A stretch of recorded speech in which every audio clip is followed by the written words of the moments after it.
Hello and welcome back to NEET decoded. इस video में हम ये डिस्कस करेंगे कि एम्ब्रियोलॉजिकल एविडेंस ऑफ इवोल्यूशन कितना रेलिवेंट है। और for this we will be discussing a NEET question. So let's start. और क्वेश्चन है, embryological support for evolution was disapproved by 1 Karl Ernest von Baer, 2 Alfred Wallace, 3 Charles Darwin and 4 Oparin. तो सबसे पहले let us try to understand कि what exactly is organic evolution. तो organic evolution is the progressive development of new species from pre existing forms. तो evolution जो pre existing या पहले से एग्जिस्टिंग फॉर्म्स जो होते हैं उनसे नई स्पीशीज, मोर इवॉल्व स्पीशीज का जो प्रोग्रेसिव डेवलपमेंट होता है, स्टेज वाइज डेवलपमेंट होता है, उसी को ऑर्गेनिक इवोल्यूशन बोला जाता है।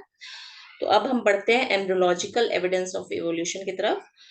तो embryological evidence of evolution basically जो साइंटिस्ट थे जिन्होंने इसको प्रपोज किया था, उन्होंने एक लॉ दिया था, that is the biogenetic law.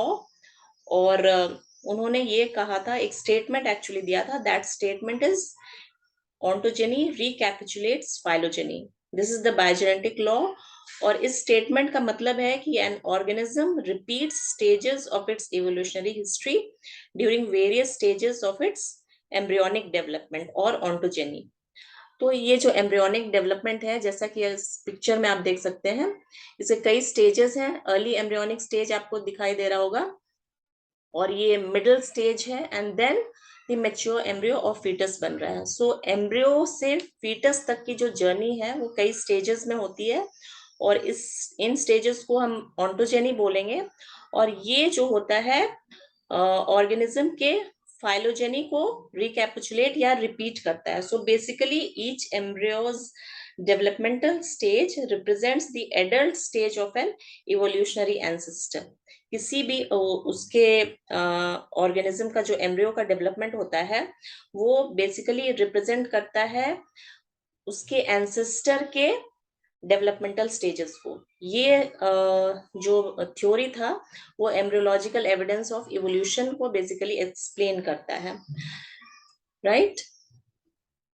सो अब हम देखते हैं कि डार्विन ने क्या कहा था। So Darwin propose that life forms exhibit similarities amongst themselves as well as with those life forms which existed millions of years ago. So इन्होंने तो बताया था कि millions of years ago जो life forms थे उनसे कुछ similarities, कुछ क्या मतलब काफी similarities होती हैं अभी जो organisms का evolution हुआ है। So he basically proposed a theory of natural selection। जो ऑर्गेनिज्म ज्यादा मजबूत है, ज्यादा स्ट्रॉन्ग है, तो उनका इवोल्यूशन और नेचुरल सिलेक्शन होता जाता है एनवायरनमेंट में।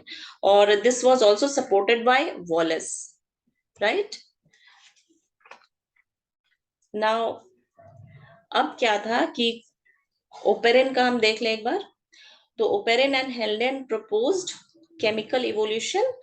तो केमिकल इवोल्यूशन बेसिकली था कि लाइफ फॉर्म जो थे, कुछ बायोमोलिक्यूल्स बने अर्थ में, उसके बाद उनसे लाइफ फॉर्म्स जनरेट हुआ और फर्दर इवोल्यूशन हुआ। So this was the chemical evolution, right, which was supported by or which was proposed by Oparin. Now, Carl Ernest von Bayer जो थे, he found that the embryos of organisms do not pass through adult stages of other animals.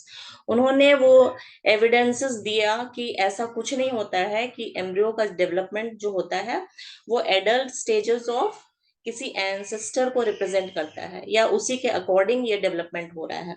So this theory was basically not accepted by Karl Ernest von Baer. तो उन्होंने इस embryological evidence of evolution को बिल्कुल नकार दिया और उसको accept नहीं किया। So the answer for embryological support for evolution was disapproved by option number 1, Carl Ernest von Bayer. Okay, and for MCQ with twisted question जो नीट का ट्रेंड अभी आया है उसकी प्रैक्टिस विद डिटेल एक्सप्लेनेशंस के लिए आप brigadme.com के लिंक को क्लिक कर सकते हैं जो कि डिस्क्रिप्शन बॉक्स में दिया हुआ है। And subscribe to my channel for regular updates on NEET biology content. Thank you for watching.